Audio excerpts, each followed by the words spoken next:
अस्सलामु अलैकुम रहमतुल्लाहि व बरकातहू। दोस्तों, ये है खुदादाद कॉलोनी और मुस्लिम कॉलोनी की राउंड अबाउट यानी कि चौरंगी। हम जा रहे हैं खुदादाद कॉलोनी और खुदादाद कॉलोनी के अंदर आपको अपना बचपना भी याद आ जाएगा। और एक और बात मैं आपको बता दूं कि ये खुदादाद कॉलोनी किसके नाम की है।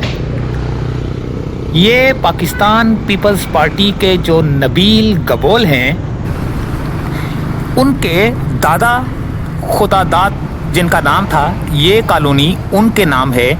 नबील गबोल के दादा के नाम खुदादाद कॉलोनी। तो उसी वजह से जो है ना, इस इलाके का नाम खुदादाद कॉलोनी पड़ गया। बहुत ही ज़्यादा पोश इलाका, ज़बरदस्त किस्म के घर बने हुए, 300, 400, 500, 600 गज के घर बने हुए। इस इलाके में आप भी रहते थे, आपका बचपना भी गुजरा है, आप भी इन्हीं गलियों में रहते थे।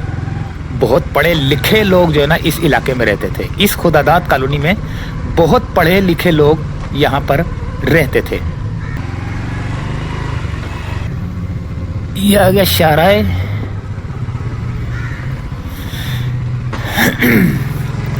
तो इस गली में चलते हैं और देखते हैं कोई साहब मिल जाएं तो उनसे ज़रा बात करेंगे और फिर हम आपको इस खुदादाद कॉलोनी के बारे में भी बताएंगे।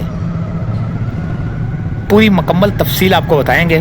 फ़िलहाल हम यहाँ से गुज़रकर खुदादाद कॉलोनी के अंदर आपको वो जगह दिखा रहे हैं जहाँ पर आप स्कूल पढ़ते थे। यहाँ पर स्कूल भी मैं दिखाऊंगा, पुराने से गवर्नमेंट के केएमसी के स्कूल, वो भी दिखाऊंगा, मस्जिदें भी दिखाऊंगा, ताकि आपको आपका बचपन याद आ जाए और आपको आपके पुराने दोस्त, आपको पुराना इलाका सब याद आ जाए और आप 20 साल 30 साल पहले की ज़िंदगी के दौरान जो है ना, जब आप पीछे जाएंगे तो आपको सब कुछ नज़र आ जाएगा।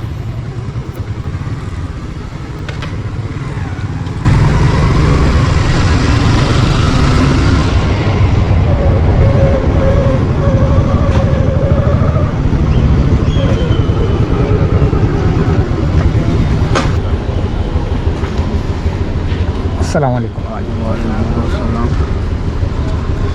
ये आप यहीं के रहिशी हैं? तो खुदादाद कॉलोनी है ना ये कब से आबाद हुआ है? ये तो तब हुआ है भाई, जब से पाकिस्तान हुआ है। पाकिस्तान बनने से ही आबाद है। उससे पहले से पाकिस्तान बनने से पहले लग रहे थे। नहीं, मेरा थोड़ी बहुत तो नॉलेज होगी ना। ये बिफोर पार्टीशन है और ये नबील गबोल का दादा था, खुदादाद उनका नाम था, उनके नाम पर है। नबील गबोल का जो दादा था उसके नाम खुदादाद, ये उसके नाम की जो है ना ये खुदादाद कॉलोनी है। तकरीबन ये कितने ब्लॉक्स आ जाते हैं इसमें? ब्लॉक नहीं है, सिर्फ खुदादाद कॉलोनी के एक ही ब्लॉक है। पूरा राउंड एक ही ब्लॉक है। कॉलोनी की सड़क की उस तरफ भी 500 इसके घर हैं, 500 गज तक के घर है। 600 एक एक्स्ट्रा, 100 एक्स्ट्रा लैंड एक्स्ट्रा है वो घर, बाकी 500 लीज है। 500, अच्छा, यानी कि 600 कहाँ है? वो मदीना मस्जिद वाली पूरी पट्टी अनसराइज है भाई। हाँ, वो पूरी अनसराइज ई का जितना एरिया है ना, ई सब अनसराइज। को दोबारा मगर यहाँ का माहौल ऐसा खराब हो गया कि अच्छा, ये तो पहले इधर बहुत पढ़े लिखे लोग अच्छे सब चले गए ना। हाँ, तकरीबन सब चले गए हैं। यहाँ पर सुराल बिरादरी रहते थे और बहुत, यानी कि ये सुलझी हुई कॉलोनी थी। इसके अंदर ऐसा नहीं है कि बंदा गोरों की निस्बत जैसे इलाकों में तंगी परेशानी है ना, यहाँ हाँ। ऐसी चीज़ नहीं है। अच्छा। और आज भी अल्लाह का शुक्र है। और कराची की मेरे ख्याल में महंगी कॉलोनी कहलाती है। महंगी कॉलोनी है। एक ये और एक सिंधी मुस्लिम में कौन सा है ना? पीछे मुस्लिमाबाद, ये भी बड़ी है। वो छोटी है। हाँ, सही, थैंक यू सर। बाकी ये खुदादाद कॉलोनी का बाजार पीछे। हाँ, पीछे खुदादाद कॉलोनी भी बड़ी तारीखी अहमियत रखती है। क़याम पाकिस्तान के बाद महाजरीन के सैलाब के सबब कराची शहर ने जिस दुश्वारी का सामना किया, यहाँ रहते बसते अंसार की वसी कलमी के सबब मामलात आसान होते गए।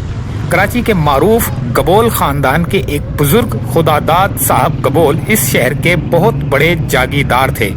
खुदादाद कॉलोनी और इससे जुड़ा इलाका और साथ ही इस शहर में इनकी अनगिनत ज़मीन थी, हत्ता कि वो जगह भी जहां जिना टर्मिनल कायम है।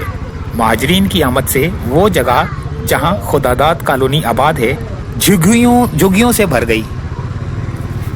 इस खौफ से कि ये जगह छोड़नी पड़ेगी, लोग आर्जी इंतज़ाम से गुजर बसर कर रहे थे। खुदादाद साहब ने इन्हें इस फिक्र से निजात दिलाई और अपनी ये जगह महाजरीन के लिए अतिया की सूरत वक्फ कर दी, जिसकी जहाँ झुग्गी थी वो जगह इसकी हो गई थी। अब वो यहाँ मकान बनाने के लिए खुद मुख्तार था। यूं गबोल साहब जैसे हम वतन के इसार से ये मुनफरिद बस्ती आबाद हो गई। पहले खीमों से झुग्गियाँ और झुग्गियों से कच्चे मकान बने और कच्चे मकान जब पक्के मकानों की सूरत में ढले तो खूबसूरत नज़ारा पेश करने लगे। बच्चे बड़े हुए, खुशहाली आई तो ये मकान आलीशान महल नुमा बने। मगर इस तरक्की व कामरानी के पीछे एक बलोच रहनुमा का ऐसा इसार है जो सुनहरी हरूफ में लिखा जाएगा। यहाँ पर नामवर शख्सियात रहती थी। शौकत सिद्दीकी साहब और उनके साथ साथ गाजी सलाहुद्दीन और महमूदुल हक उस्मानी जैसे लोग शामिल हैं। सरदार अली साबरी जो आमिर लियाकत जो साहब थे ना, जिनका इंतकाल हो गया, उनके नाना थे। इसी कॉलोनी में रिहाइश पजीर थे। इनकी साहबजादी महमूदा सुल्ताना भी यहीं रहती थी। गोया शेख लियाकत, आमिर लियाकत और इमरान लियाकत सब यहीं थे। यहाँ इश्तियाक डेंटर होते हैं जो सिब्बी के कद आवर बैल मंगवा कर कुर्बानी के दिनों में टेंट लगाकर आम अफराद को इनकी खिदमत का मौका देते हैं और ईद के दिन कुर्बानी से सरफराज होते हैं।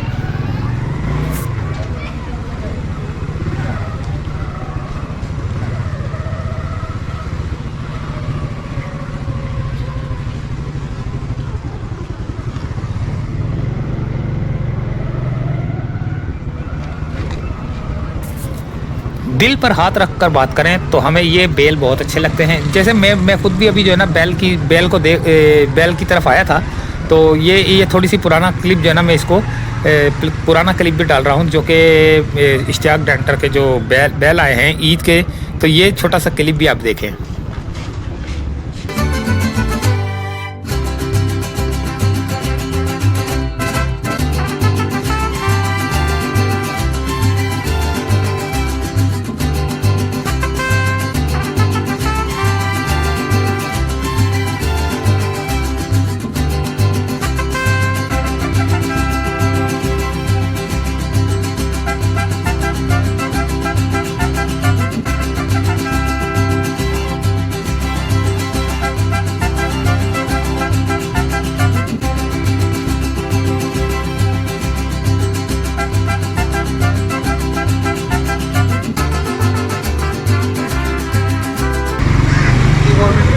ये गवर्नमेंट का है, government Muslim girls secondary school Khudadad colony, new era government boys secondary school, new era government boys secondary school.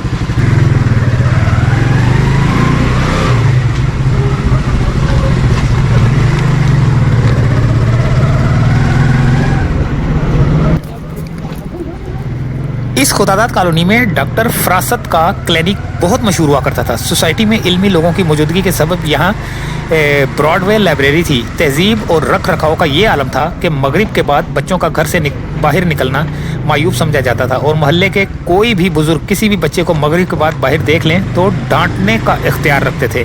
Pakistan के इब्तदाई अयाम की परेशानियों में आहिस्ता आहिस्ता सब कुछ बेहतरी आई तो यहाँ फजल जैसी मशहूर बेकरी खुली।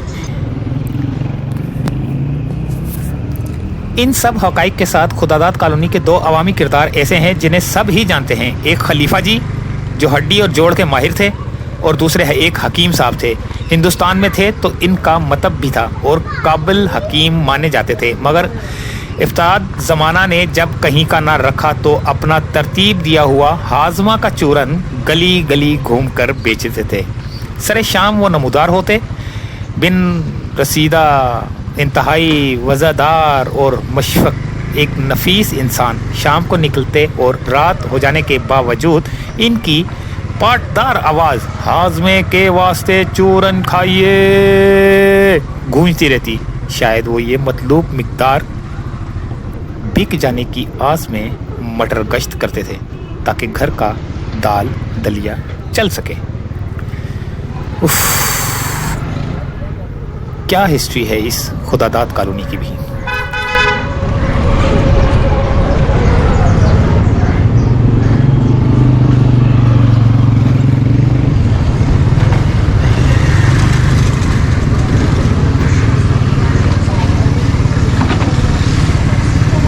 बतूल government boys secondary school, Khudadad colony, Jamshed town.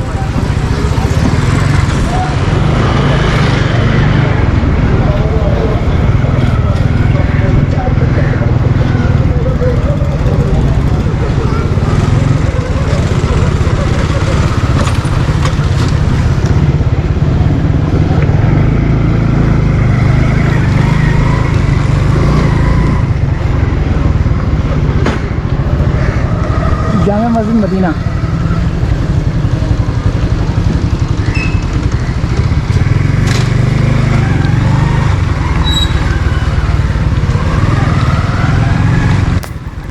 खुदादाद कॉलोनी लाइंस एरिया से बड़ा इलाका है।